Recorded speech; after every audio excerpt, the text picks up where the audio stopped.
आज महान जननायक प्रबाद पुरुष विजु पट्टनायक राज्यस्तरीय जयंती उत्सव पालन करा जाउछि। एई अवसर में मु तांको प्रति गभीर श्रद्धांजलि ज्ञापन करुछि। विजु बाबू एकाधार रे थिले जने स्वाधीनता संग्रामी, शिल्पपति, सुदक्ष पायलट और राजनेता। छात्र जीवन आरंभ करी जरूरीकालीन परिस्थिति पर्यंत तांकर संपूर्ण जीवन थिला संघर्षपूर्ण। निजर स्वाभिमान और ओडिशा माटीर गौरव देशर मर्यादा पाई से सारा जीवन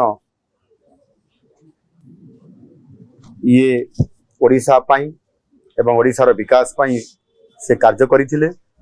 जीवनर कौन सी परिस्थिति रे सम्मान और स्वाभिमान सहित से सालिश करी नथिले। सेतिपाई से थिले समस्तंकर अति प्रिय विजु बाबू एवं राज्य तथा देश के सबु वर्गर लोकंक पाई सेवा करने सहित विकास काम करने से प्राथमिकता सब दे आसुथिले। विजु बाबू ओडिशा पाई अनेक स्वप्न मध्य देखिथिले। एणु तांकर जो समस्त स्वप्न जो स्वप्न गुड़िक आज दिन भी अधूरा होगी रही जाइछि, ताकू निश्चित भाव रे आज आम सरकार ताकू पूरण करने सहित समृद्ध ओडिशा गठन करने संकल्प नहीं। दलमत राजनीतिर बहु ऊर्ध्वे रही ओडिशावासी विजु बाबू को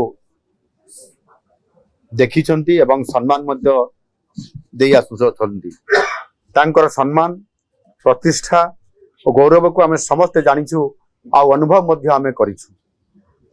ताकू अखुन्न रखिबा आम समस्तंकर ये दायित्व एवं तांकर से स्वप्न को साकार करिबा पई समृद्ध ओडिशा ये प्रकार आम सरकार संकल्प नहीं।